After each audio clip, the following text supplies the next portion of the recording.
bersama Universe Mitologi dan mitologi alam semesta lagi. Kali ini kita membicarakan tentang kerajaan Parahyangan dan Pandawa V. Kisah ini terjadi jutaan yang lalu di saat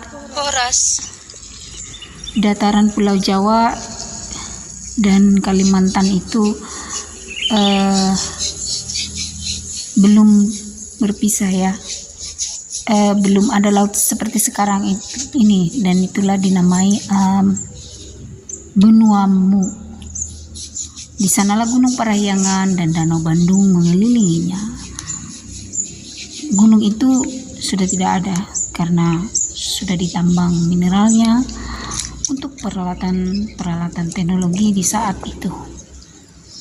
Beginilah kisahnya. Sang elemental atau yang kita namai Raja Utitoba. Sang elemental ini yaitu spirit dari api, air, tanah, angin, dan embun. Kalau di Jawa ini disebut Pandawa V. Beginilah kisahnya. Pada suatu saat ke Gunung Batara Surya Parahyangan dikirimkanlah Raja Utitoba. Bentuknya masih bulat saja, belum sempurna wujud manusia. Dia adalah anak raja yang sangat sakti dan diramalkan akan menjadi raja yang sakti mandraguna. Maka anak raja yang sakti ini bertandang ke Gunung Parahyangan. Kemudian keempat, putri Raja Parahyangan sangat menyukainya dan merawatnya dengan penuh kasih sayang. Dan salah satu yang bernama Mayang Sari sangat menyukainya. Kerajaan Parahyangan ini adalah titisan Batara Surya. Dan para raja tidak menyukai kehadiran si Raja Utitoba ini datang ke kawasannya.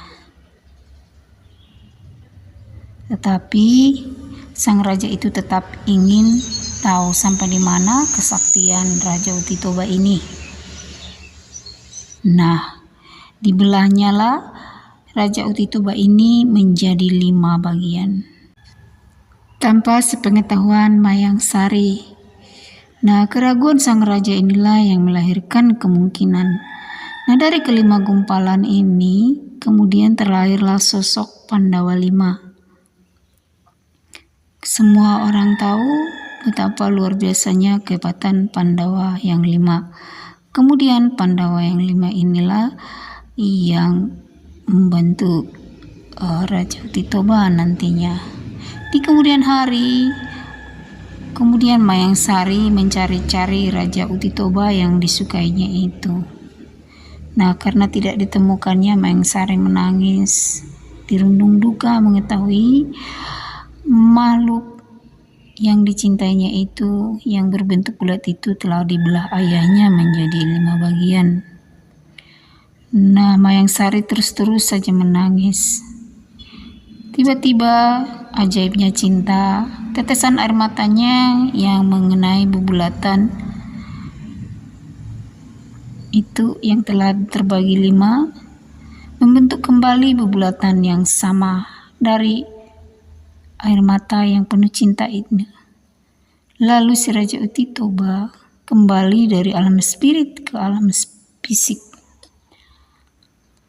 Nah, tubuhnya yang telah terbagi 5 dan menjadi 5 wajah Pandawa akhirnya memberinya rupa wajah yang sangat tampan di pangkuan Mayang Sari. Lalu Mayang Sari dengan ramuan dan pengetahuannya lalu diobatinya lah Raja Utitoba kekasihnya itu. Seiring waktu, akhirnya Anggota tubuh Raja Uti Toba itu semakin bertumbuh, tapi tidaklah sesempurna manusia yang ada. Nah, dengan hadirnya Pandawa 5, teknologi kerajaan itu semakin berkembang pesat dan luar biasa. Mereka memiliki teknologi logam yang sangat tinggi dan sakti mandraguna. Kemudian si Raja Uti Toba yang telah terlahir kembali dari air mata Mayang Sari, Pandawa 5 datang melakukan berbagai hubungan persahabatan. Mereka tidak tahu bagaimana kejadian mereka, karena itu dirahasiakan sang raja. Tetapi rasa suka Pandawa 5 dan Raja Uti Toba kepada Mayang Sari itu sama. Mereka berenam sama-sama mencintai Mayang Sari. Nah, kepada tubuh Raja Utina yang tidak sempurna itu diberikan Pandawa 5 lah perlengkapan persenjataan. Di tangan kanannya dilekatkan selongsong senjata dengan 9 putaran sekali tembak. Nah, si Raja Uti Toba ini akhirnya dibawa ke medan perang dan mereka mendapatkan kemenangan. Nah, sebenarnya Raja Uti Toba tidak suka dibawa ke medan perang. Dia hanya ingin menyenangkan hati Pandawa 5. Nah, keakraban Raja Uti Toba dengan Pandawa 5 yang tampan-tampan ini melahirkan rasa cinta di hati Mayang Sari. Begitupun juga Raja Uti Toba tidak bisa menjadi sebagai laki-laki normal, tetapi ia adalah satu dengan Pandawa 5. Nah, akhirnya Mayang Sari ini menikah dengan Pandawa yang 5 ini. Lahirlah anak laki-laki kembar. Nah, yang satu anaknya itu dinamai Jasun dan yang kedua dinamai Dama.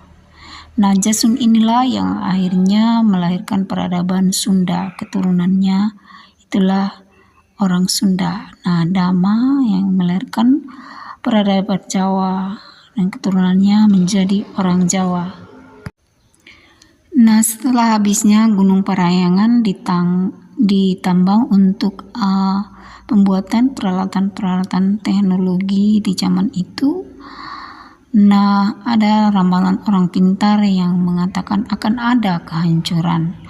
Nah, untuk menghadapi ini, lalu kerajaan membuat sebuah kapal yang terbuat dari logam hitam.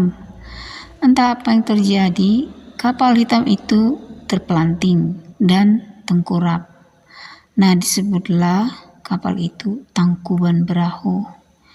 Nah, ada berbagai macam versi cerita tentang Tangkuban Perahu ini. Tapi intinya adalah supaya kita tetap ingat kenangan leluhur kita di masa lalu dan kejayaannya.